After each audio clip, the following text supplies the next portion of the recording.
Hello दोस्तों, exam preparation में मैं प्रियंका एक बार फिर से आप सभी का स्वागत करती हूँ। आज की डे वाइज सीरीज़ में हम लोग पढ़ेंगे भारतीय संविधान के अनुच्छेद और उनसे संबंधित विषय। देखिए, ये ऐसा टॉपिक है जिससे प्रश्न हर बार पूछे ही जाते हैं। पॉलिटी के कोई भी क्वेश्चन और यहाँ से ना आए, ऐसा नहीं होता। तो यूपी पीसीएस या फिर आप इसके साथ साथ आरओ 2023 और अपर निजी सचिव की प्रिपरेशन कर रहे हैं, इन सभी के लिए क्लास आज बहुत महत्वपूर्ण है। तो इस टॉपिक को बिल्कुल भी मिस ना करें। इसके साथ साथ रात को 9 बजे daily previous year question series चल रही है सब्जेक्ट वाइज, उसको भी कंप्लीट करते रहें। देखिए, आज जो टॉपिक हम लोग पढ़ने वाले हैं, भारतीय संविधान के अनुच्छेद और उनसे संबंधित विषय, ये काफ़ी महत्वपूर्ण है आपके एग्ज़ाम पॉइंट ऑफ व्यू से, और इसको तैयार करना एक ही बार में आसान भी नहीं है।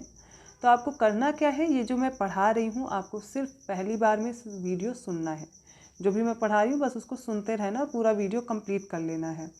दोबारा आपको क्या करना है, जब मैं पढ़ा रही हूँ आपको वो आर्टिकल्स में से सुनना है और फिर उनको, जैसे भाग 1 पढ़ाया मैंने, जितने भी आर्टिकल हो गए फिर आप उनको रिवाइज, वीडियो पॉज कीजिए और फिर रिवाइज करने की कोशिश कीजिए। ये मैं एक तरीका बता रही हूँ जिससे आपको आसानी से सारे आर्टिकल याद हो जाएंगे, क्योंकि संख्या में इतने ज़्यादा हैं और एक बार में याद करना संभव नहीं है। तो आपके लिए कैसे ईजी रहेगा वो मैं तरीका आपको बता रही हूँ। चलिए स्टार्ट करते हैं। इनमें जो भी आर्टिकल्स हैं मैं एज इट इज़ पढ़ने वाली नहीं हूँ, आपको समझाती जाऊँगी, तो समझने से आपको इजीली याद भी हो जाएंगे। संविधान एक पुस्तक है, एक बुक की तरह लीजिए। जैसे कि आप 10th में, 12th में या छोटे क्लास से अपर क्लास तक आप पहुँचते हो तो आपकी सारी बुक्स में देखते होंगे, सबसे पहले आपकी एक बुक है, बुक के बाहर नाम लिखा है। आप उसको ओपन करते हो, अंदर देखते हो, एक प्रस्तावना या इंडेक्स टाइप का होता है आपके पास। फिर जब और आगे आप ओपन करते हो फिर उसमें देखते हो कि आपके कुछ पार्ट्स यानी यूनिट्स दी हुई होती हैं। यूनिट्स को आप पढ़ते हैं तो देखते हैं कुछ चैप्टर्स उसमें होते हैं। इसी तरह संविधान को भी आपको समझना है कि ये एक पुस्तक है, इस पुस्तक में कुछ भाग दिए गए हैं, उन भाग में उनसे रिलेटेड आर्टिकल दिए गए हैं। जैसे कि प्रकाश एक यूनिट थी, साइंस वाले बच्चे समझते हैं।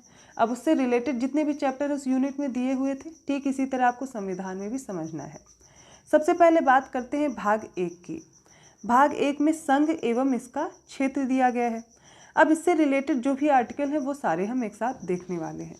पहले आर्टिकल की बात करते हैं, अनुच्छेद 1 की। इसमें संघ का नाम और राज्य क्षेत्र दिया गया है।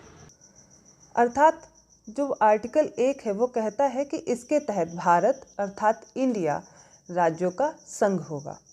साथ ही भारत के राज्य क्षेत्र में निम्नलिखित क्षेत्र शामिल होंगे। अब कौन कौन से क्षेत्र इसमें शामिल होंगे आर्टिकल 1 के तहत? जैसे राज्यों के भू क्षेत्र हो गए, जितने भी स्टेट हैं, संघ शासित जो क्षेत्र हैं उनके भी भू क्षेत्र हो जाएंगे, या भारत ने कहीं से अर्जित किए हैं, वो सारे क्षेत्र किस में आ जाएंगे? आर्टिकल 1 के तहत। संघ का नाम और उसके राज्य क्षेत्र किस में हो गए? पहले आर्टिकल में। अब देखिए दूसरा आर्टिकल या दूसरा अनुच्छेद क्या कहता है। अनुच्छेद 2 के तहत संसद विधि द्वारा संघ में नए राज्यों का प्रवेश कर सकती है या उनकी स्थापना कर सकेगी। ऐसा प्रावधान आर्टिकल 2 में किया गया। अब देखिए मैंने यहाँ पर एक और प्रश्न का उत्तर बता दिया है कि नए राज्यों का प्रवेश या इनकी स्थापना कौन कर सकता है? संसद के पास ऐसी शक्ति है। यह प्रावधान उन राज्यों के संबंध में होता है जो वर्तमान में संघ के भाग नहीं है। अब यहाँ पे संघ का, अगर मैं संघ और राज्य बार बार नाम ले रही हूँ तो इससे आप सिर्फ भारत को समझेंगे, इसके अलावा कुछ नहीं। राज्य का मतलब आप सिर्फ स्टेट नहीं लेंगे, राज्य का मतलब यहाँ पर राष्ट्र से है, हमारे भारत से है। ठीक है। अब देखिए जो दूसरा 2 का है, ये निरस्त कर दिया गया है। सिक्किम को संघ के साथ जोड़ा गया था, भारत संघ में मिला लिया गया था तब का, फिर बाद में इसको क्या किया गया है, अब एक राज्य का दर्जा दे दिया गया है। अब देखिए आर्टिकल 3 है। संविधान संशोधन पढ़ाऊंगी तब मैं ये भी समझाऊंगी, अभी यहाँ पे जो ज़रूरत की चीज़ें हैं बस उतनी समझनी है। आर्टिकल 3 है, नए राज्यों का नाम और वर्तमान राज्यों और पुराने राज्यों के क्षेत्रफल, सीमा व नाम में परिवर्तन। अब आर्टिकल 3 कहता है नए राज्यों का निर्माण करना हो या वर्तमान राज्यों के जो क्षेत्र हैं उनकी सीमा में कोई परिवर्तन करना हो या उनके नाम में कोई परिवर्तन करना हो, तो उसके लिए कौन सा आर्टिकल दिया गया है? आर्टिकल 3 या फिर अनुच्छेद 3। इसके तहत संसद क्या कर सकती है? किसी राज्य क्षेत्र का क्षेत्र बढ़ा देगी, या फिर किसी राज्य क्षेत्र का क्षेत्र घटा भी सकती है, या किसी की सीमा में भी परिवर्तन किया जा सकता है। जैसे कि देखिए अब उत्तर प्रदेश था, उसको उसकी सीमा में परिवर्तन किया गया ना, उस क्षेत्र को हटा करके देखिए उत्तराखंड भी बनाया गया, तो ऐसे कर सकती है। आंध्र प्रदेश से तेलंगाना बना, तो ये किसके तहत हुआ? आर्टिकल 3 के तहत क्षेत्रफल, सीमा और नाम में परिवर्तन हो सकता है। अब देखिए आर्टिकल 4 क्या कहता है। पहली और चौथी अनुसूची के संशोधन तथा अनुपूरक, अनुषंगिक और पारिमाणिक विषयों का उपबंध करने के लिए अनुच्छेद 2 और 3 के अंतर्गत जो बनाई गई विधियां हैं वो इसमें आर्टिकल 4 में आ जाएंगी। 2 और 3 हमने पढ़ लिया है। ठीक है। तो संघ और इसका क्षेत्र भाग 1 में आता है। भाग 1 में जितने भी आर्टिकल हैं वो मैंने बहुत अच्छे से आपको याद बता दिए हैं, समझा भी दिए हैं। अब आपको याद करने में आसानी होगी। आगे बढ़े अब नागरिकता में, ये भाग 2 है, ठीक है। भाग में पढ़ा चुकी हूँ, जो भी संविधान के भाग हैं और अनुसूचियाँ हैं वो सारे मैं पढ़ा चुकी हूँ। 12 अनुसूचियाँ, 22 भाग सब कंप्लीट हो चुके हैं, इसलिए अब आर्टिकल पढ़ा रही हूँ जिससे आपको आसानी से समझ में आए। आगे बढ़ते हैं। जो नागरिकता है इससे रिलेटेड आर्टिकल देखेंगे तो 5 से लेकर के 11 तक। पहले भाग में आप देखेंगे, ये पहला भाग है ना, संघ एवं इसका क्षेत्र, कहाँ से 1 से लेकर के 4 आर्टिकल, ये सारे किस में आ जाएंगे, भाग 1 में। जब नागरिकता की बात करेंगे तो ये आगे बढ़ते हैं, ठीक है। 5 से लेकर के 11 तक आए हम। यहाँ पर नागरिकता के बारे में उल्लेख है। पहला है नागरिकता में 5वां अनुच्छेद, संविधान के प्रारंभ में नागरिकता, अर्थात जब संविधान बना तो उस समय प्रारंभ में नागरिकता से संबंधित जो भी विषय हैं, जो भी उनके बारे में जानकारी है वो किस में दी गई है, अनुच्छेद 5 में। अब अनुच्छेद 6 कहता है पाकिस्तान से भारत को प्रव्रजन करने के वाले कुछ व्यक्तियों के नागरिकता के अधिकार, मतलब पाकिस्तान से जो भारत को आए हैं उनके लिए जो नागरिकता का अधिकार है वो दिया गया है। फिर 7वां आर्टिकल देखिए, पाकिस्तान को प्रव्रजन करने वाले, मतलब यहाँ से जो पाकिस्तान गए भारत से, उन अगर वहाँ पर गए हैं तो उनसे संबंधित नागरिकता के अधिकार क्या होंगे। फिर है आर्टिकल 8, भारत से बाहर रहने वाले भारतीय मूल के कुछ व्यक्तियों के नागरिकता के अधिकार, मतलब सभी भारत में तो नहीं रह रहे, भारत के निवासी तो हैं पर वो कहीं और रह रहे हैं, तो उनसे संबंधित जो विषय हैं उनकी नागरिकता के संबंधित विषय, उनकी जानकारी किस में दी गई है, अनुच्छेद 8 में। अब अनुच्छेद 9 आ जाता है, विदेशी राज्य की नागरिकता स्वेच्छा से अर्जित करने वाले व्यक्तियों का नागरिक ना होना। यदि विदेशी राज्य की आप नागरिकता ले लेते हो, भारत के निवासी हो, तो आपकी स्वतः जो नागरिकता है भारत से वो निरस्त कर दी जाती है। ऐसा उल्लेख किसमें किया गया, अनुच्छेद 9 के तहत। तो आप दोहरी नागरिकता नहीं ले सकते। ये हमारे यहाँ भारत के संविधान में एकल नागरिकता का प्रावधान है कि या तो आप भारत के नागरिक हैं, इसके अलावा अगर आपने किसी भी देश की नागरिकता ली है तो यहाँ की नागरिकता खत्म हो जाएगी। नेक्स्ट है आर्टिकल 10 या अनुच्छेद 10, नागरिकता के अधिकारों का बना रहना, ठीक है। किस प्रकार आप यहाँ के नागरिक बने रह सकते हो, या आप ऐसा क्या करोगे कि आपकी नागरिकता निरस्त हो सकती, जैसे ऊपर दिया गया है, तो इसके लिए अर्हता जो होती है वो अनुच्छेद 10 में दिया गया है। अब अनुच्छेद 11 की बात करें, संसद द्वारा नागरिकता के अधिकार का विधि द्वारा विनिमय किया जाना, ये किस में दिया गया है, 11 में। संसद द्वारा इसमें जो नियम वगैरह हैं वो सारे इसमें अधिकार दिए गए हैं। तो ये हो गए 5 से लेकर के 11 तक के जितने भी आर्टिकल हैं वो आपके नागरिकता हैं। तो संघ और इसका क्षेत्र भाग 1 से लेकर के 4 तक आर्टिकल, भाग 2 हमने पढ़ा नागरिकता, 5 से लेकर के 11 तक आर्टिकल। अब आगे बढ़ते हैं, मूल अधिकार, मोस्ट इंपॉर्टेंट टॉपिक। शुरुआत के लेकर के, जैसे संघ राज्य क्षेत्र, शुरुआत के जो 50 आर्टिकल हैं एक भी मिस नहीं करना है, रटे होने चाहिए बिल्कुल, एक एक करके आपको सारे। उसके अलावा ऐसा नहीं कि इंपॉर्टेंट नहीं है, लेकिन इस शुरुआत में आपको 1-2 प्रश्न जरूर मिल जाएंगे यहाँ से। चलिए आगे बढ़ते हैं।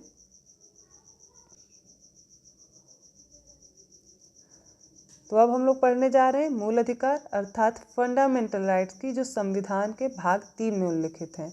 12 से लेकर के 35 तक जितने भी आर्टिकल हैं वो किस में आएंगे, मूल अधिकार में। ये सारे के सारे आपको प्रिपेयर करने हैं, ठीक है। मोस्ट इंपॉर्टेंट टॉपिक है, यहाँ से प्रश्न कन्फर्म है आएगा। तो चलिए अब 12 से लेकर के 35 तक जब पढ़ेंगे तो सबसे पहले मैं बता दूँ, मौलिक अधिकार जो है भाग 3 में दिया गया है, ये अमेरिका के बिल ऑफ राइट से प्रेरित है, ठीक है। अब देखिए हमारे पास जितने भी मौलिक अधिकार हैं उन सबको पढ़ना होता है। तो टोटल है कितने, 6 हैं। पहले 7 थे संख्या में, लेकिन अभी मूल अधिकारों की संख्या केवल 6 रह गई है। जो 7वां मूल अधिकार है वो 44वां 44th कॉन्स्टिट्यूशनल अमेंडमेंट हुआ था 1978 में, तो संपत्ति का जो मूल अधिकार था उसको समाप्त कर दिया गया था। तो वर्तमान में कितने बचे हुए, कुल 6 मूल अधिकार हैं। कौन कौन से, सबसे पहले बात करते हैं समानता का अधिकार। अब ये आर्टिकल 14 से लेकर के 18 तक, आर्टिकल 14 से लेकर के 18 तक क्या हो जाएगा, समानता का अधिकार। फिर स्वतंत्रता का अधिकार है, तो मैं एक साइड लिखते चल रही हूँ। पहला हो गया समानता का अधिकार, जब आप लोग दोबारा वीडियो देखेंगे, नोट्स बनाएंगे तो आप लिख लेंगे। आर्टिकल 14 से लेकर के आर्टिकल 18 तक, 18 तक हो जाएगा समानता का अधिकार। दूसरा है स्वतंत्रता का अधिकार, आर्टिकल 19 से लेकर के आर्टिकल 22 तक कौन सा हो जाएगा, स्वतंत्रता का। तीसरा शोषण के विरुद्ध अधिकार है, आर्टिकल 23 और आर्टिकल 24 शोषण के विरुद्ध अधिकार देता है। ये 3 आपने नोट कर लिए, ठीक है। अब आगे मैं लिखाऊं, 4th की बात करते हैं। चौथा है धार्मिक स्वतंत्रता का अधिकार, ये आ जाएगा आर्टिकल 25 से 28। कौन सा हो जाएगा? 4th वाला, धार्मिक स्वतंत्रता का अधिकार। 5वां अधिकार कौन सा है? सांस्कृतिक शैक्षणिक अधिकार, 29 और 30। ठीक है। फिर 6ठा अधिकार है संवैधानिक उपचारों का अधिकार, आर्टिकल 32। एक एक करके मैं सारे समझाऊंगी, अभी सिर्फ बता रही हूँ कितने हैं मौलिक अधिकार और उनसे रिलेटेड आर्टिकल। तो याद कीजिए 6 कौन कौन से होंगे? समानता का अधिकार 14 से 18, स्वतंत्रता का अधिकार 19 से 22, फिर शोषण के विरुद्ध अधिकार 23-24 और धार्मिक स्वतंत्रता का अधिकार 25 से 28, सांस्कृतिक शैक्षणिक अधिकार 29-30 और संवैधानिक उपचारों का अधिकार आर्टिकल 32। तो अब देखिए सबसे पहले आर्टिकल 12 की बात करते हैं। इसमें परिभाषा दी गई है, किस प्रकार की परिभाषा, तो वो समझिए। जैसे कि भारत सरकार और संसद हो गई, राज्य की सरकार और राज्य विधानमंडल हो गया, सभी स्थानीय प्राधिकारी हो गए, अन्य प्राधिकारी हो गए। ठीक है। जब न्यायपालिका भी ऐसा प्रशासनिक भूमिका निर्वहन करेगी तब वो भी राज्य में आएगी।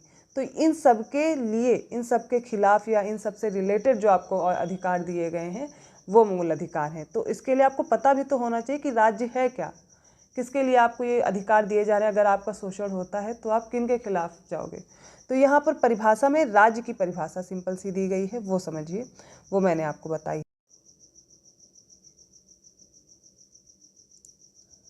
अब देखते हैं आर्टिकल 13, जिसमें दिया गया मूल अधिकारों से असंगत या उनका अल्पीकरण करने वाली विधियाँ। अर्थात मौलिक अधिकार से कोई असंगत है या उनका कोई अल्पीकरण कर रही है, इस प्रकार की विधियाँ किसमें होंगी? आर्टिकल 13 में।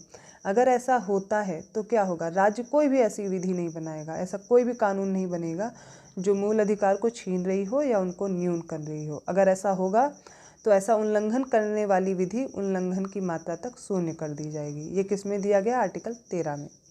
अब बात करते हैं अनुच्छेद 14 या फिर आर्टिकल 14 को। इसमें बताया गया विधि के समक्ष समता एवं विधियों का समान संरक्षण। अर्थात राज्य या फिर भारत के राज्य क्षेत्र में किसी व्यक्ति को विधि के समक्ष समता या फिर विधियों के समान संरक्षण से वंचित नहीं किया जाएगा। अब विधि के समक्ष समता का क्या मतलब है? समता और समानता, समान संरक्षण। तो पहली बात तो समझिए, व्यक्ति में मतलब नागरिक आ जा रहे हैं, हम सभी लोग जो रह रहे हैं। इसके साथ साथ विधि के समक्ष समता कैसे दी जाएगी? समान स्थिति में रहने वाले लोगों के साथ समान व्यवहार किया जाएगा।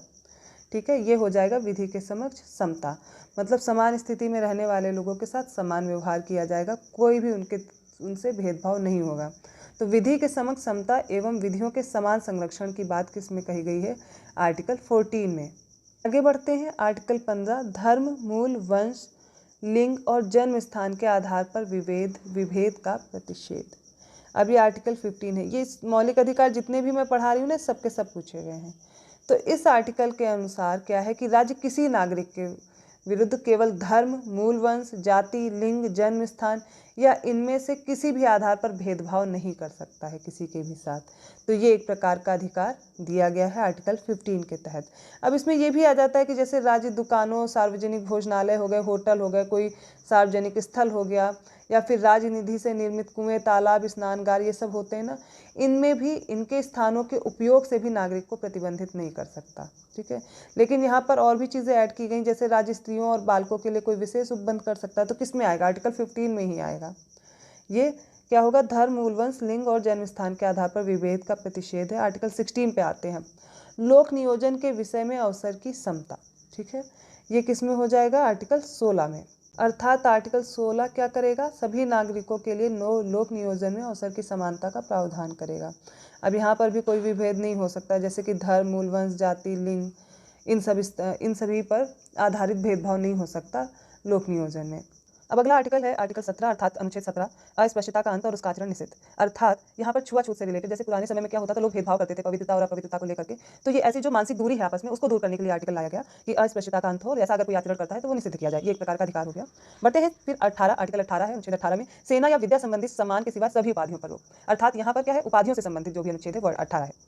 किंतु यहाँ पर यह भी बता दिया गया है कि राज्य द्वारा सैन्य और शिक्षा क्षेत्र के अतिरिक्त और कोई उपाधि नहीं ली जाएगी। ठीक है। तो अब बढ़ते हैं आर्टिकल 19 की तरफ। पहले 14 से 18 मैंने करा दिया ना। अब बढ़ते हैं स्वतंत्रता के अधिकार पर। 14 से 18 तक हम लोगों ने पढ़ लिए हैं, पहला वाला भाग। ठीक है। अब 19 से लेकर के हम आगे बढ़ेंगे। तो 19वां क्या कहता है, यहाँ पर 6 अधिकारों की सुरक्षा की गई है।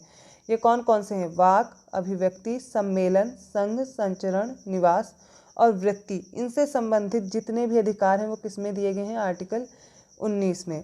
इसके तहत 6 मूलभूत हो गए, स्वतंत्रता आपको दी गई है। ठीक है, पहले तो हो गई वाक और अभिव्यक्ति की स्वतंत्रता। इसका आशय है जैसे कि आप अपने विचारों या भावनाओं को लिखित, मौखिक, सांकेतिक किसी भी रूप में सार्वजनिक कर सकते हैं, अभिव्यक्त कर सकते हैं। ये किस में आएगा? वाक की स्वतंत्रता में। मतलब आप बोल सकते हैं, इसमें प्रेस की स्वतंत्रता भी आ जाती है, राष्ट्रीय ध्वज फहराने की स्वतंत्रता आ जाती है, सूचना का अधिकार भी इसी में आता है, ऑनलाइन अभिव्यक्ति का अधिकार, इंटरनेट तक पहुंच का अधिकार, मौन धारण करने का अधिकार, ये सब किस में होंगे? वाक अधिकार में। ठीक है, वाक और अभिव्यक्ति में। सम्मेलन की तो शांतिपूर्वक सम्मेलन की भी स्वतंत्रता दी गई है। अब सम्मेलन का मतलब ये नहीं कि आप किसी और के मौलिक अधिकार का उल्लंघन करेंगे, यहाँ पर आप शांतिपूर्वक सम्मेलन करने की भी स्वतंत्रता दी गई है। यदि आप कोई संघ बनाना चाहते हैं, कोई सहकारी सोसाइटी भी बनाना चाहते हैं, तो उसकी भी स्वतंत्रता दी गई है। संचरण की आप देख रहे हैं स्वतंत्रता, उसके साथ साथ निवास की और वृत्ति की, मतलब भारत के राज्य क्षेत्र में आप कहीं भी आने जाने की आपको स्वतंत्रता है, भारत के राज्य क्षेत्र के अंदर। इस प्रकार की जितनी भी स्वतंत्रता है वो किस में दी गई है? आर्टिकल 19 में। 6 प्रकार के अधिकार हैं, वाक्य एवं अभिव्यक्ति, सम्मेलन, संघ, संचरण, निवास और वृत्ति। अगला है आर्टिकल 20, अपराधों के लिए दोष सिद्धि के संबंध में संरक्षण। इसके तहत कोई व्यक्ति किसी अपराध के लिए तब तक दोष सिद्ध नहीं ठहराया जा सकता जब तक कि उसके द्वारा किया गया कार्य उस समय किसी विधि के अधीन अपराध ना हो। तब तक क्या होगा? साथ ही अपराध करते समय लागू विधि के अधीन वर्णित दंड से अधिक दंड नहीं दिया जा सकता। ये किस में दिया गया है? आर्टिकल 20 में। मतलब जब तक कि अपराध सिद्ध नहीं हो जाता, दोष सिद्ध नहीं हो जाता, तब तक उसे अपराधी नहीं घोषित किया जा सकता। अर्थात कोई व्यक्ति किसी अपराध के लिए तब तक दोष सिद्धि नहीं ठहराया जाएगा जब तक कि उसके द्वारा किया गया कार्य उस समय किसी विधि के अधीन अपराध ना हो। तो ये किस में होगा? आर्टिकल 20 के तहत, आर्टिकल 20 के तहत। फिर बात करते हैं आर्टिकल 21 की, अनुच्छेद 21 की। इसके तहत प्राण और दैहिक स्वतंत्रता का संरक्षण दिया गया है आर्टिकल 21 में। इसके तहत किसी व्यक्ति को उसके प्राण या दैहिक स्वतंत्रता से विधि द्वारा स्थापित प्रक्रिया के अनुसार ही वंचित किया जाएगा, अन्यथा नहीं। यह जो विधि द्वारा स्थापित प्रक्रिया की धारणा है जापान से ली गई थी। ठीक है, प्रारंभ में आप देखते हैं यहाँ पर प्राण और दैहिक स्वतंत्रता 21 में आ जाएगा। आप बस इतना ही याद रखिए, जब मैं अमेंडमेंट पढ़ाऊंगी तो इससे रिलेटेड चीज़ें और भी आपको पढ़ाऊंगी। अब यहाँ पर एक और जोड़ा गया आर्टिकल 21 का, ये प्रारंभिक शिक्षा का अधिकार है और पूछा गया प्रश्न है कई बार। मौलिक अधिकार आप देखते ज़्यादातर प्रश्न मिलते हैं इससे। तो 21 का है, प्रारंभिक शिक्षा का अधिकार इसमें दिया गया है। मूल संविधान में ये नहीं था जब संविधान बनकर तैयार हुआ। 86वां संविधान संशोधन होता है 2002 में, तब ये जोड़ा जाता है आर्टिकल 21A, जिसमें क्या होता है 6 से 14 वर्ष के जो बच्चे हैं उनके लिए निःशुल्क शिक्षा और अनिवार्य शिक्षा का प्रावधान किया गया, इसीलिए इसको मूल अधिकार बना दिया गया है। अब बात करते हैं आर्टिकल 22, कुछ दशाओं में गिरफ्तारी और निरोध में संरक्षण। आर्टिकल 22 में दिया गया है। देखिए, आर्टिकल 22 के तहत किसी व्यक्ति को गिरफ्तारी की दशा में विभिन्न प्रकार के संरक्षण दिए गए हैं, जैसे कि गिरफ्तारी के कारणों का यथाशीघ्र जानने का अधिकार है, इसमें अपनी रुचि के विधि व्यवसायी से परामर्श लेने का अधिकार है, न्यायालय में सुनवाई का भी अधिकार है। ये सब किसके तहत आएगा? आर्टिकल 22 के तहत, कुछ दशाओं में गिरफ्तारी और निरोध में संरक्षण। अब बात करते हैं आर्टिकल 23 और 24 की, बालाश्रम व मानव के दुर्व्यापार का निषेध और इसके साथ साथ कारखानों में बाल श्रम आदि का निषेध। तो आर्टिकल 23 शोषण के विरुद्ध अधिकार में पढ़ रहे हैं, आर्टिकल 23 और 24। तो आर्टिकल 23 के तहत मानव दुर्व्यापार और बेगार तथा इसी प्रकार का अगर कोई भी बालाश्रम है वो प्रतिबंधित किया गया है। ठीक है, और आर्टिकल 24 में याद करिए, इसके तहत 14 वर्ष से जितने भी कम आयु के बच्चे हैं, किसी भी बालक को किसी कारखाने में, खान में या कोई भी परिसंकट में नियोजन में नहीं लगाया जा सकता, ऐसा इसमें प्रावधान किया गया है। ठीक है, जैसे कि कोई पारिवारिक उद्यम है, स्कूल की अवधि के बाद अगर अवकाश है तो उस अवधि में काम लिया जा सकता है, पर यहाँ पर बोला जा रहा है 14 वर्ष से कम आयु के जो भी बच्चे हैं उनको किसी कारखाने या ऐसे काम में नहीं लगाया जाएगा जो संकट में हो। तो ये हो गया आर्टिकल 23 और 24। अब आगे बढ़ते हैं, धार्मिक स्वतंत्रता का अधिकार 25 से लेकर के 28 तक पढ़ेंगे। ठीक है, ये तो सबसे पहले देखिए इसमें अंतःकरण की और धर्म के अबाध रूप से मानने और आचरण और प्रचार करने की स्वतंत्रता दी गई है। अर्थात आर्टिकल 25 कहता है कि इसके तहत प्रत्येक व्यक्ति को अंतःकरण की स्वतंत्रता के साथ साथ उसको अपने धर्म में अगर रुचि व अपने धर्म को मानने, उसके आचरण करने और प्रचार करने की पूरी तरह से स्वतंत्रता दी गई है। ठीक है, ये किस में आएगा? आर्टिकल 25 में। आर्टिकल 26 क्या कहता है? धार्मिक कार्यों के प्रबंध की स्वतंत्रता है। किसी भी प्रकार के धार्मिक कार्य में यहाँ पर कोई हस्तक्षेप नहीं किया जाएगा। आर्टिकल 27 कहता है किसी धर्म विशेष की अभिवृद्धि के लिए करों के संदाय के बारे में स्वतंत्रता। तो आर्टिकल 27 के अनुसार किसी भी धर्म विशेष की अभिवृद्धि के लिए करों से रिलेटेड दिया गया है कि एक तरह से तो भारत पंथ निरपेक्ष है। अभी अपनी छवि को स्पष्ट रखने के लिए इसके तहत किसी भी व्यक्ति को ऐसे करों को देने के लिए बाध्य नहीं किया जाता जो किसी विशिष्ट धर्म या धार्मिक संप्रदाय से हैं। ठीक है, तो यहाँ पर इससे रिलेटेड कुछ अनुच्छेद दिए गए हैं, कुछ विषय दिए गए हैं। अब आगे बात करते हैं आर्टिकल 28 की। कुछ शिक्षा संस्थाओं में धार्मिक शिक्षा या धार्मिक उपासना में उपस्थित होने के बारे में स्वतंत्रता।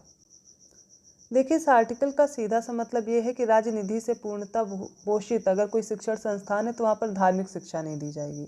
ऐसे शिक्षण संस्थान जिनका प्रशासन राज्य करता है, ठीक है, किंतु किसी ऐसे ट्रस्ट के अधीन स्थापित हुई है जिसके अनुसार उस संस्था में धार्मिक शिक्षा देना आवश्यक है तो ही वहाँ पर धार्मिक शिक्षा दी जाएगी। और राज्य की अगर मान्यता प्राप्त कोई है या फिर शिक्षण संस्थान या फिर राज्य निधि से सहायता प्राप्त शिक्षण संस्थान है तो वहाँ पर भी बाध्य नहीं किया जाएगा कि आप धार्मिक उपासना में भाग लें, धार्मिक शिक्षा में भाग लें।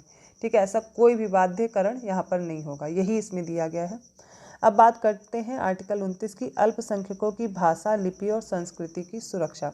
अब हम आ गए हैं सांस्कृतिक और शैक्षिक अधिकार पर। आर्टिकल 30, 29 और 30 ये दोनों पढ़ेंगे। यहाँ पर जितने भी आर्टिकल हैं इसमें हमने पूरे मौलिक अधिकार कर लिए हैं। तो यहाँ पर देखिए जो आर्टिकल 30 है वो कह रहा है धर्म या भाषा पर आधारित सभी अल्पसंख्यक वर्गों को अपनी रुचि की शिक्षण संस्थाओं की स्थापना और प्रशासन करने का अधिकार है। ये आर्टिकल 29 के अनुसार है। फिर अब हम बात करते हैं, ये आर्टिकल 30 मैंने समझाया, माफ़ कीजिएगा। आर्टिकल 29 अल्पसंख्यकों की भाषा, लिपि और संस्कृति की सुरक्षा है। ये मैं भूल गई आपको बताना। देखिए, प्रत्येक नागरिक को अपनी विशेष भाषा, लिपि या संस्कृति को बनाए रखने का अधिकार है। किसके तहत? आर्टिकल 29 के तहत। तो अल्पसंख्यकों की भाषा, लिपि और संस्कृति की सुरक्षा आर्टिकल 29 में है। और आर्टिकल 30 मैंने बता दिया, शिक्षा संस्थाओं की स्थापना और प्रशासन करने का अल्पसंख्यक वर्गों का अधिकार है। एक बार क्विक रिवीजन करते हैं, चलिए।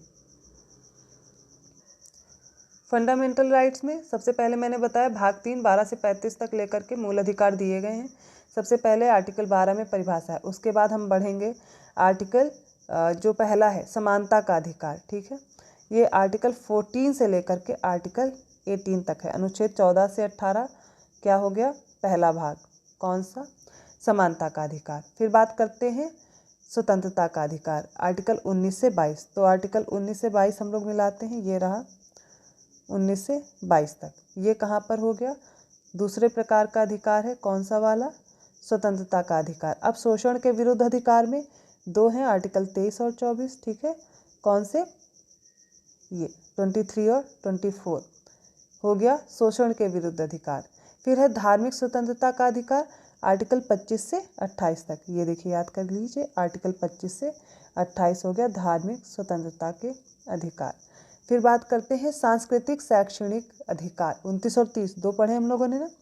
सांस्कृतिक और शैक्षणिक अधिकार आर्टिकल हो जाते हैं 29 और 30। अब बात करते हैं आर्टिकल 32 की, जो सबसे इम्पॉर्टेंट है, छठा प्रकार का मौलिक अधिकार। इतने तो कंप्लीट हो गए ना, पांचों आपको तैयार हो गए होंगे। आगे बढ़ें। पर आर्टिकल 31 दिया गया संपत्ति का जो अनिवार्य अधिग्रहण है ये निरस्त किया गया है, क्योंकि मैंने आपको क्या बताया, जो 7वां फंडामेंटल राइट्स है ना, 7वें प्रकार का संपत्ति का अधिकार, वो 44वां संविधान संशोधन होता है 1978 में, उसके तहत इसको मूल अधिकार समाप्त किया गया है। ठीक है, ये एक प्रकार का विधिक अधिकार है। ये सारे आर्टिकल देखिए, जैसे 31 हो गया, 31 का खा, ये आपको सारे पढ़ने हैं, ये सारे निरस्त हो चुके हैं। अब बात करते हैं आर्टिकल 32 की, यही मोस्ट इम्पॉर्टेंट आर्टिकल है जो हमें पढ़ना है। छठे प्रकार का संवैधानिक उपचारों का अधिकार है। ये मूल अधिकार को प्रवर्तित कराने के लिए उच्चतम न्यायालय जाने का अधिकार। इसमें शामिल याचिकाएं हैं बंदी प्रत्यक्षीकरण, परमादेश, प्रतिषेध, उत्प्रेषण, अधिकार प्रेक्षा। ठीक है, अब इसको मैं समझाती हूँ अच्छे से। मूल अधिकारों के उल्लंघन की स्थिति में आर्टिकल 32 द्वारा संवैधानिक उपचारों के माध्यम से मूल अधिकारों के संरक्षण का प्रावधान किया गया है। इसलिए इसे सभी मूल अधिकारों के लिए आधारभूत माना गया है और जो डॉक्टर भीमराव अम्बेडकर जी हैं इस अनुच्छेद को संविधान की आत्मा बोलते हैं। तो यदि आपसे प्रश्न पूछा जाएगा संविधान की आत्मा किसे कहते हैं, तो आप कहेंगे संविधान की प्रस्तावना। किंतु यहाँ पर अगर यूज़ हो जाएगा डॉक्टर भीमराव अम्बेडकर के अनुसार संविधान की आत्मा किसको कहा गया है, तो आप बताएंगे आर्टिकल 32 को। यही डिफरेंस है, दोनों आपको याद रखना है। अब यहाँ पर बात की गई है कि सबसे पहले आपको ये तो अधिकार दे दिया गया, अगर आपके मूल अधिकारों का उल्लंघन होता है तो आप उच्चतम न्यायालय जा सकते हैं। अब यहाँ पर कुछ तरह की याचिकाएं दी गई, कौन कौन सी? बंदी प्रत्यक्षीकरण, परमादेश, प्रतिषेध, उत्प्रेषण और अधिकार प्रेक्षा। ये सारी की सारी मैं यहाँ पर आपको समझा दे रही हूँ। देखिए, बंदी प्रत्यक्षीकरण का अर्थ है सशरीर उपस्थित कराना। मतलब जब किसी व्यक्ति को अवैध रूप से गिरफ्तार या निरुद्ध किया जाता है तो सर्वोच्च न्यायालय एक रिट जारी कर सकता है। किस प्रकार की रिट होगी? इस रिट को व्यक्तिगत स्वतंत्रता के संरक्षण के लिए महत्वपूर्ण माना जाता है। क्या होगा कि जो भी व्यक्ति गिरफ्तार किया गया है उसको न्यायालय में तुरंत पेश किए जाने के लिए, यदि ऐसा व्यक्ति न्यायालय के अधिकारिता में नहीं है तो। ठीक है, ये हो गया किसमें? बंदी प्रत्यक्षीकरण। ठीक, परमादेश का मतलब है आदेश देना। कौन देगा? सर्वोच्च न्यायालय देगा। ये रिट तब जारी की जाती जब किसी लोक प्राधिकारी द्वारा अपने सार्वजनिक कर्तव्यों का निर्वहन ना किया जाए, तब ये इस प्रकार की होती है। ठीक है, अब इसके बारे में एक और बात बता दूं, ये जो रिट है परमादेश, ये राज्यपाल और राष्ट्रपति के लिए जारी नहीं की जा सकती। ठीक है, बात करते हैं प्रतिषेध की। प्रतिषेध का अर्थ होता है मना करना। इसके तहत सर्वोच्च न्यायालय किसी भी निचली अदालत को अपने अधिकार क्षेत्र के बाहर जाकर कार्य करने से रोक सकती है। ये क्या हो गया? प्रतिषेध। ठीक है, अब बात करते हैं उत्प्रेषण। उत्प्रेषण का अर्थ है प्रमाणित करना। ये रिट जो निचली अदालतें हैं, अधिकरण हैं, उनके लिए जारी की जाती है। रिट तब जारी होती है जब निचली अदालतें या अधिकरण या फिर कोई प्रशासनिक अधिकारी है अपने अधिकार क्षेत्र से बाहर जाकर के निर्णय लेते हैं, तो ऐसे निर्णय को न्यायालय द्वारा निरस्त कर दिया जाता है और अपने पास मंगा लिया जाता है। तो ये किस प्रकार का हो गया? उत्प्रेषण। अब है अधिकार प्रेक्षा। इसका मतलब होता है किसी भी मतलब यह तब जारी किया जाता है जब कोई व्यक्ति किसी सार्वजनिक पद को अवैध रूप से धारण करता है, तो यहाँ पर क्या हो जाएगा? अधिकार प्रेक्षा हो जाएगा। ये सारे मैंने आपको बताई हैं। रिट भी मैंने आपको यहीं समझा दी हैं। तो आर्टिकल 32 भी मैंने कंप्लीट करा दिया। अब देखिए 32 का ये निरस्त हो चुका है। 33 में देखिए इस भाग द्वारा प्रदत्त अधिकारों का बलों आदि लागू होने में उपांतरण करने की संसद की शक्ति। 34 में जब किसी क्षेत्र में सेना विधि प्रवृत्त है तब इस भाग द्वारा प्रदत्त अधिकारों का निर्बंधन। और आर्टिकल 35 कहता है इस भाग के उपभागों को प्रभावी करने का विधान। सारे के करके मैं समझा दे रही हूँ। आर्टिकल 33 के तहत संसद विधि द्वारा सैन्य बल, अर्धसैन्य बल और भी जो सूचना एजेंसी हैं इसमें कार्यरत जो व्यक्ति हैं इनके मूल अधिकार को प्रतिबंधित कर सकती है। ठीक है, जैसे कि अब सेना में है तो ये वो लोग, उनके लिए मूल अधिकार जो हैं कुछ हद तक निलंबित किए गए हैं, तो यहाँ पर उनके लिए प्रावधान किए गए। पहला हो गया आर्टिकल 33। समझिए आर्टिकल 34 में अनुच्छेद 34 के तहत संसद किसी क्षेत्र में सैन्य कानून लागू कर सकती है तथा इस आधार पर उस क्षेत्र में निवास करने वाले व्यक्तियों के मूल अधिकारों को भी प्रतिबंधित किया जा सकता है। ये हो गया। फिर आर्टिकल 35 की बात करते हैं। इसका अर्थ है इसके तहत मूल अधिकारों के प्रावधानों को प्रभावी बनाने हेतु संसद को शक्ति दी गई है। यह शक्ति राज्य विधानमंडलों के पास नहीं है। तो ये तीनों आर्टिकल फिर मैंने आपको समझा दिए हैं। अब आगे बढ़ें तो मूल अधिकार मैंने बहुत अच्छे से आपको एक्सप्लेन किया। आई होप आप सभी को समझ आए होंगे। अब बढ़ते हैं राज्य के नीति निर्देशक तत्व भाग 4 पर। अब पढ़ेंगे भाग 4 नीति निर्देशक तत्व, DPSP बोलते हैं, डायरेक्टिव प्रिंसिपल बोलते हैं इन्हें। ठीक है, इसमें देखिए जो भाग ये अनुच्छेद 36 दिया गया है ये परिभाषा है। जो हमने आर्टिकल 12 में पढ़ी थी राज्य की परिभाषा, वही यहाँ पर भी दी गई है। आर्टिकल 36 में परिभाषा दी गई है। ठीक है, 36 से लेकर के 51 तक, अनुच्छेद 36 से लेकर के 51 तक भाग 4 में आएंगे। और ये भाग 4 कौन सा है? DPSP या फिर राज्य के नीति निर्देशक तत्व हैं। अब इसमें एक एक करके हम सारे समझते जाएंगे। सबसे पहले बात करते हैं अनुच्छेद 37 की, आर्टिकल 37। इस भाग में अंतर्विष्ट तत्वों का लागू होना। अर्थ क्या है? आर्टिकल 37 कहता है कि इसके तहत निदेशक तत्वों को किसी न्यायालय द्वारा प्रवर्तनीय नहीं बनाया जा सकता, लेकिन फिर भी निदेशक तत्व देश के शासन में मूलभूत हैं और विधि बनाने में इन तत्वों को लागू करना राज्य का कर्तव्य होगा। अर्थात समझिए, देखिए जो मूल अधिकार हैं, ठीक है, वो तो आपको दे दिए गए हैं, वो प्रवर्तनीय भी हैं, लेकिन जो निदेशक तत्व हैं ये प्रवर्तनीय नहीं हैं, ठीक है। इनके आधार पर राज्य क्या करेगा, राज्य का कर्तव्य है कि इनको लागू करवाए। ऐसा किसमें दिया गया है, आर्टिकल 37 के अनुसार। अब आर्टिकल 38 या आर्टिकल 38 जो है, अनुच्छेद 38, इसकी बात करते हैं। राज्य लोक कल्याण की अभिवृद्धि के लिए सामाजिक व्यवस्था बनाएगा। अर्थात इसके तहत लोक कल्याण की अभिवृद्धि के लिए राज्य ऐसी सामाजिक व्यवस्था बनाएगा जिसमें सामाजिक, आर्थिक और राजनीतिक तीनों प्रकार के न्याय क्या हो सके, सुनिश्चित हो सके। ठीक है, ये याद रहेगा। आगे बढ़ें। अब आर्टिकल 39 है 39, राज्य द्वारा अनुसरणीय कुछ नीति तत्व दिए गए हैं। आर्टिकल 39 के तहत आपको समझना होगा कि राज्य अपनी नीतियों को संचालित करने के लिए कई उद्देश्य निर्धारित करता है, जैसे पुरुष और स्त्री सभी नागरिकों को समान रूप से आजीविका के पर्याप्त साधन प्राप्त हो सकें, या फिर समुदाय के भौतिक संसाधनों का स्वामित्व और नियंत्रण इस प्रकार बटा हो जिससे सामूहिक हित का सर्वोत्तम रूप से साधन हो, या इनका समता मूलक वितरण जिसे बोलते हैं, इस पर बल दिया गया है। मतलब पुरुष हो या स्त्री हो, दोनों के लिए समान कार्य हो, समान वेतन हो, ये सब किस में आएगा, इसी आर्टिकल के तहत आएगा 39।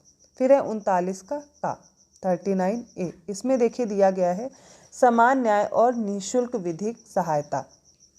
इसका अर्थ ये है सभी के लिए न्याय, सिंपल सी बात है, सभी के लिए न्याय, समान न्याय होगा और निःशुल्क विधिक सहायता दी जाएगी। यहाँ तक हो गया। अब बात करते हैं आर्टिकल 40 या अनुच्छेद 40, बहुत बार पूछा गया प्रश्न है, ग्राम पंचायतों का संगठन।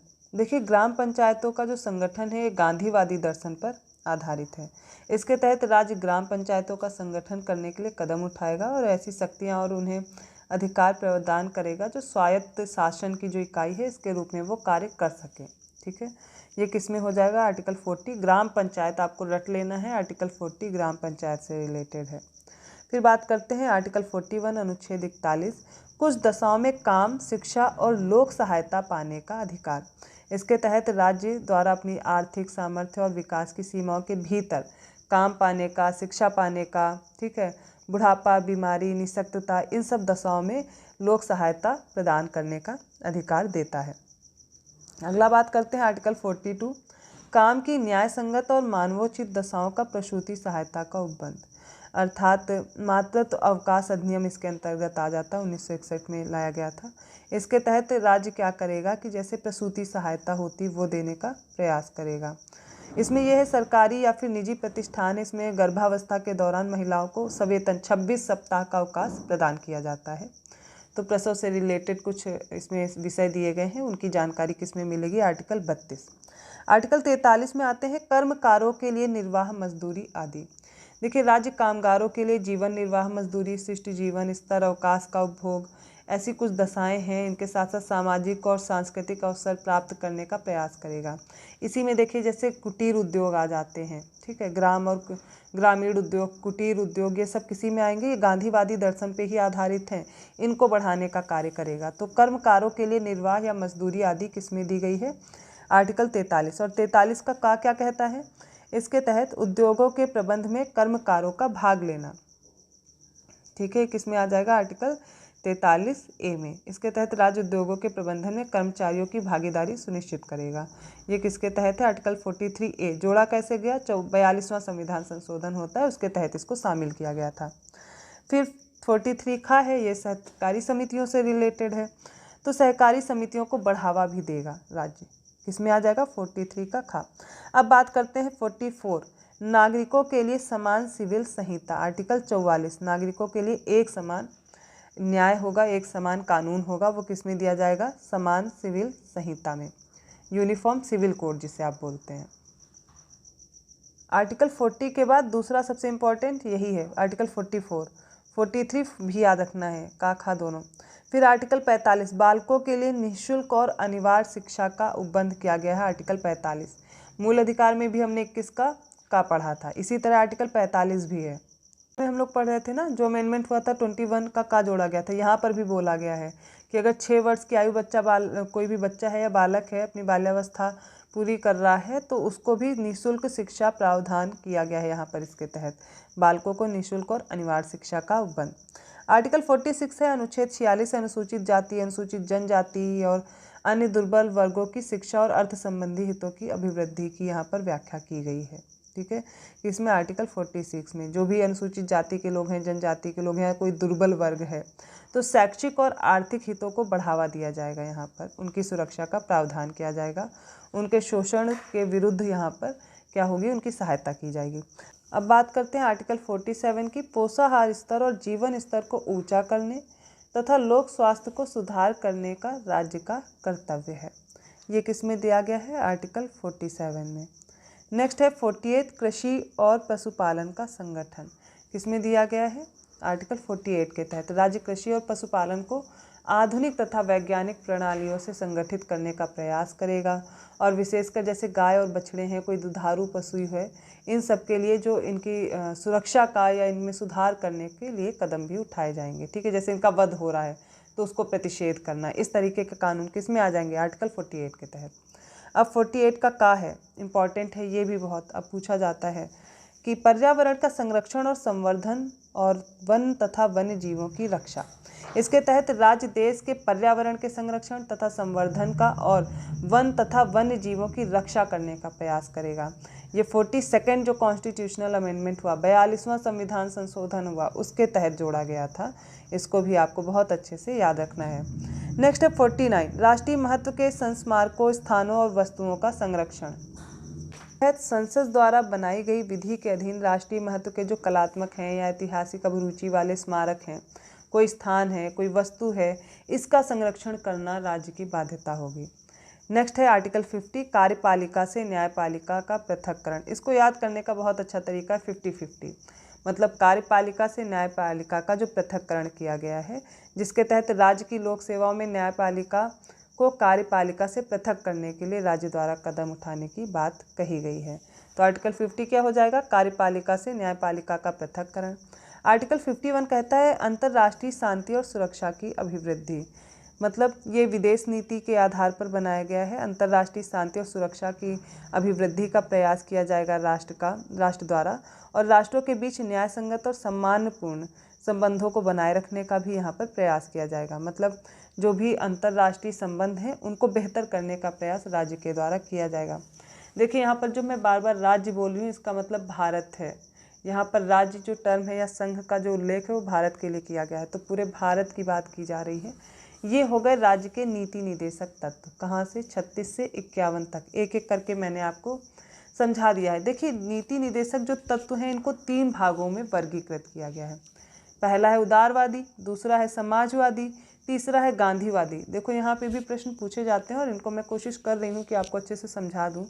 तो उदारवादी में अगर आप नोट्स बना रहे हैं तो लिखते चलिए। उदारवादी सिद्धांत में आर्टिकल 44, 45, 48, 49, 50 और 51 आ जाएंगे।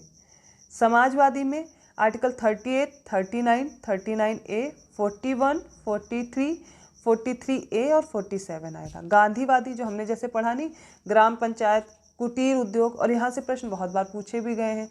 गौवध प्रतिबंधित किया गया है ना, तो अभी हम लोग पढ़ रहे थे वन जीव का संरक्षण। तो गांधीवादी सिद्धांत में आर्टिकल 40, 43, 46, 47 और 48 ये सारे किस में आ जाएंगे, गांधीवादी सिद्धांत में। याद रहेगा, ठीक है।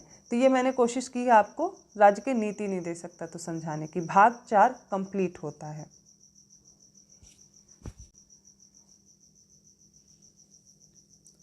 नेक्स्ट है भाग 4A, 4A। आर्टिकल कौन सा है, 51 का ठीक है। इसमें है मूल कर्तव्य अर्थात फंडामेंटल ड्यूटीज़। देखिए सारा जो आपको मौलिक अधिकार दिया गया, मतलब आपको सारे अधिकार दे दिए गए। इसका मतलब ये नहीं है कि आपका अपने देश, अपने राज्य के प्रति कोई भी आपका मतलब कर्तव्य नहीं है। तो इन कर्तव्यों को भी बताया गया है हमारे संविधान में। किस प्रकार, भाग 4A में अर्थात 51A आर्टिकल में। कैसे, सबसे पहले तो यही समझिए जो मूल कर्तव्य हैं, जब संविधान बना तब मूल कर्तव्य जो थे ये इसमें सम्मिलित नहीं थे। फिर क्या होता है, स्वर्ण सिंह समिति की अनुशंसा पर 42वां संविधान संशोधन होता है 1976 में। 1976 में होता है 42nd कॉन्स्टिट्यूशनल अमेंडमेंट। इसको बहुत याद रखना है अच्छे से, क्योंकि ये मिनी कॉन्स्टिट्यूशन के नाम से भी जाना जाता है। तो इसके तहत भाग 4A जोड़ दिया जाता है, मतलब आर्टिकल 51A जोड़ा जाता है। और ये जो मूल कर्तव्य है, इसकी धारणा कहाँ से ली गई है, तो सोवियत संघ से ली गई है। जब इसको जोड़ा गया मूल कर्तव्य को, तो यहाँ पर बोला गया कि 8 मूल कर्तव्य होने चाहिए, लेकिन जब जोड़ा गया तो कुल यहाँ पर संख्या में 10 मूल कर्तव्य जोड़ दिए गए। कौन से अमेंडमेंट के तहत? 42nd। लेकिन बाद में एक और जोड़ा जाता है मूल कर्तव्य, वो किसके तहत? वो 86th कॉन्स्टिट्यूशनल अमेंडमेंट होता है 2002 में। ठीक है, तब एक और दो जोड़ दिया जाता है। तो संख्या में कितने हो गए मूल कर्तव्य? अब हो गए हैं 11। देखिए, मैं यहाँ पर सारे आपको पढ़ा नहीं सकती हूँ, ये आपका भी राइट है या फिर ये आपका कर्तव्य है, ड्यूटी है कि आप ये सारे मूल कर्तव्य एक बार ज़रूर पढ़ें और अपने कर्तव्यों का पालन करें। तो मूल कर्तव्य किस में दिए गए? भाग 4A आर्टिकल 51A में। तो अभी आर्टिकल ख़त्म नहीं हुए हैं, इसके आगे भी हमें पढ़ना है भारत के राष्ट्रपति और उपराष्ट्रपति के बारे में, किंतु एक ही वीडियो में मैं कवर कराऊंगी तो एक बार में आप सभी के लिए बहुत ज़्यादा हो जाएगा और एक बार में याद करना भी आसान नहीं है। तो ये 51 का तक जितने भी आर्टिकल मैंने आपको आज कराए हैं, ये आपको बहुत अच्छे से तैयार करने, एक एक करके समझना है जैसे मैंने समझाया है, और आपको आसानी से याद भी हो जाएंगे। अब आगे जब हम अगला पार्ट देखेंगे, उसमें हम लोग बाकी के जो आर्टिकल्स हैं उनको भी कंप्लीट करेंगे, उन अनुच्छेद को समझेंगे, उसके साथ साथ कंप्लीट करेंगे। तो वीडियो बार बार रिपीट करके देखिए और अच्छे से समझिए, नोट्स बनाते चलिए, जिससे क्विक रिवीजन के लिए आपको हेल्प मिल जाएगी। तो वीडियो अगर आपको अच्छा लगा तो प्लीज़ लाइक करना मत भूलिए और लोगों को भी शेयर कीजिए, उन्हें इससे हेल्प मिलती रहेगी। चैनल को सब्सक्राइब ज़रूर कर दीजिए और बेल आइकन प्रेस करना मत भूलिएगा, क्योंकि अदर वीडियोस के नोटिफिकेशन मिलते रहेंगे और इस वीडियो का अगला पार्ट भी तो आपको देखना है, तो उसका भी नोटिफिकेशन आसानी से मिल जाएगा। तो मिलते हैं नेक्स्ट पार्ट के साथ, तब तक के लिए धन्यवाद।